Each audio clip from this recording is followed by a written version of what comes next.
اس میں بھی اب میں اس سیر ترجمان القرآن اقبال کا ایک شعر آپ کو سنا رہا ہوں. ایک تو انہوں نے جو اردو میں کہا تھا، میر عرب کو آئی ٹھنڈی ہوا جہاں سے، میرا وطن وہی ہے، میرا وطن وہی ہے. ٹھنڈی ہوا حضور کو آئی، مجھے ہندوستان کی طرف سے ٹھنڈی ہوا آ رہی ہے صلی اللہ علیہ وسلم. میر عرب کو آئی ٹھنڈی ہوا جہاں سے، میرا وطن وہی ہے، میرا وطن وہی ہے. لیکن اس سے بھی زیادہ جو بات ہے وہ علامہ اقبال کا ایک شعر ہے جس کے پہلے مصرعے میں تو حضرت مہدی کا ذکر ہے، وہ میں بعد میں اس کا ذکر کروں گا جب ان کا وقت آئے گا. خضر وقت از خلوت دشت حجاز آید بروں. خضر وقت، وقت کا خضر، میرے نزدیک وقت کا مجدد حضرت مہدی، وہ خلوت حجاز سے باہر آئیں گے.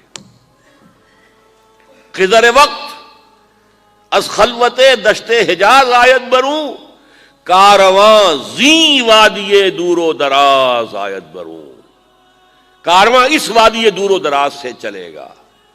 یہ وادی دور و دراز کون سی ہے؟ وادی سندھ. وادی سندھ کا تصور پتہ نہیں آپ کو کیا ہے. آپ کو معلوم ہونا چاہیے کہ وادی سندھ، یہ سارے ٹریبیوٹس جو آ رہے ہیں جو وادی اس دریائے سندھ میں مل رہے ہیں، جیسے ایک درخت ہوتا ہے اور اس کی شاخیں ہیں، وہ تو درخت کے تنے سے نکلی ہیں. ایک یہ کہ ٹریبیوٹریز ہوتی ہیں، چھوٹے چھوٹے دریا ہوتے ہیں، وہ ملتے ہیں تو ایک بڑا دریا بنتا ہے. یہ ٹریبیوٹریز مشرق سے بھی آ رہی ہیں سندھ میں، اور مغرب سے بھی آ رہی ہیں. افغانستان کا جو مشرقی حصہ اسی وادی سندھ کے اندر ہے، اور یہ موجودہ پاکستان، بلکہ اس میں سے کچھ حصہ جو ہم چھوڑ چکے ہیں، ہم سے نکل گیا دریائے ستلج تک، یہ اس وادی سندھ کا حصہ ہے. کہاں آ رہا ہے ستلج؟ سندھ میں. اور بیاس تو ستلج میں پہلے ہی آ گیا، راوی آ گیا، چناب آ گیا، جہلم آ گیا، سب سندھ میں پہنچ گئے. مٹھن کوٹ میں سب پہنچ گئے کہ نہیں پہنچ گئے؟ اوپر سے یہ دریائے سوات آ رہا ہے، یہ دریائے دیر آ رہا ہے، یہ دریا فلاں آ رہا ہے، یہ دریا فلاں آ رہا ہے، سب دریائے کابل میں ہو کر کہاں پہنچے؟ سندھ میں. اوپر سے دریائے ہنزہ آ رہا ہے، دریائے گلگت آ رہا ہے، کہاں آ کر گرے؟ سندھ میں. پھر یہ جو دریا آ رہے ہیں جو ہمارے جو ہے درائے گومل سے چلا آ رہا ہے، ٹوچی چلا آ رہا ہے، کہاں جاتے؟ سندھ میں. یہ پوری وادی ہے. یہ افغانستان کا مشرقی حصہ جو پختون ہے، 100% پختون، وہ در حقیقت وادی سندھ کے اندر ہے. یہ دو طرف سے وادی سندھ. اقبال کا یہ شعر جو ہے، رات کے اقبال کا شعر ہے، یہ اس اقبال کا جس کو الہام ہوتا تھا. خضر وقت از خلوت دشت حجاز آید بروں، کارواں زی وادی دور و دراز آید بروں.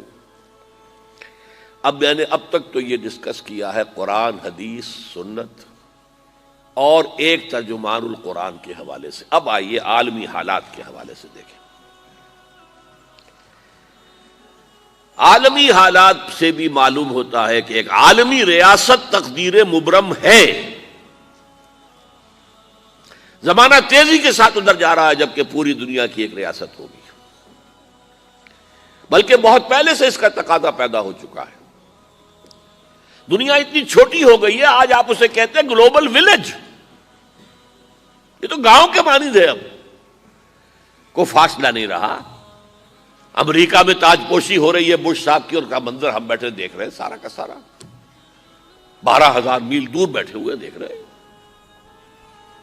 دنیا کیا ہے؟ یہ تو ایک گاؤں ہے، ایک شہر ہے.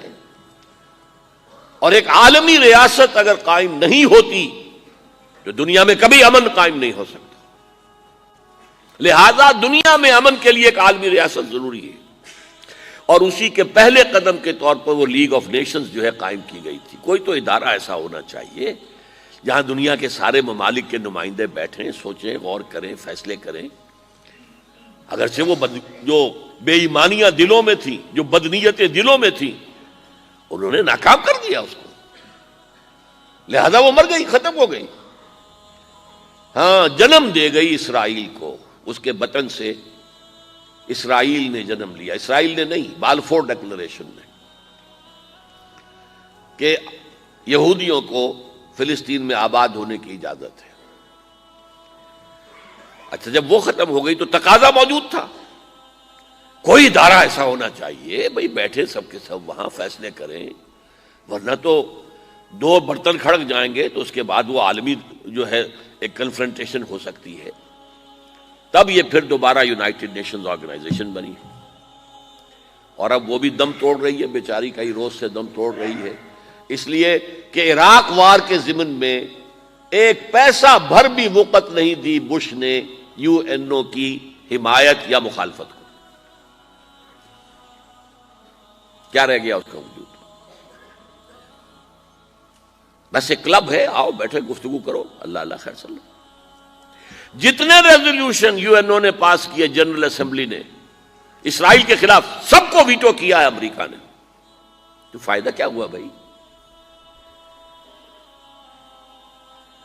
جنرل اسمبلی کا فیصلہ کشمیر کے بارے میں موجود ہے 55 سال سے، اس پر عمل درآمد نہیں ہو سکتا۔ تو وہ در حقیقت جب عدل انسان کے اندر نہ ہو، اللہ پر ایمان اور یقین نہ ہو، آخرت کے محاسبے کا احساس نہ ہو، تو کوئی بھی آپ ادارہ بنا لیں، فیل ہو جائے گا۔